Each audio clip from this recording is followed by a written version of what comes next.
पूछते हैं। भाईजान इधर क्यों आए आप? भाईजान हम अपने कायद के हुक्म पर इधर आए हैं। जब बात तो करने देना। ओहो, बात तो करने देना, मेरी बात सुने ना, बात सुने। ये आप कैसे रोक सकते हैं किसी को बात करने? आप अपने लोगों को क्यों रोक रहे हैं? बात करने का, बोलने का हक है उनका।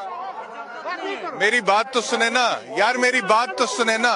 ओ बात सुने ना, बात सुने मेरी। क्यों रोक रहे हैं भाईजान? आप क्यों रोक रहे हैं? क्यों रोक रहे हैं? मौलाना साहब ने रोका है। क्या हुक्म है मौलाना साहब? चलो जाओ यार। ये आप देख रहे हैं कि अंसारुल इस्लाम के कारकुनान जो है यहाँ पर, वो पंडाल में जितने भी लोग मौजूद हैं उनसे बात ही नहीं करने दे रहे। यानी कि जो बात करती है ऑपोजिशन। गुलाम मीडिया, हाँ बोलने दे। अगर वो गुलाम मीडिया भी कह रहे हैं तो बोलने दे, हम तो सुनवाएंगे। आप उन्हें बोलने देना, आप बोलने देना। मुझे ये बताएं, आप लोगों के कारकुनान बात नहीं कर सकते?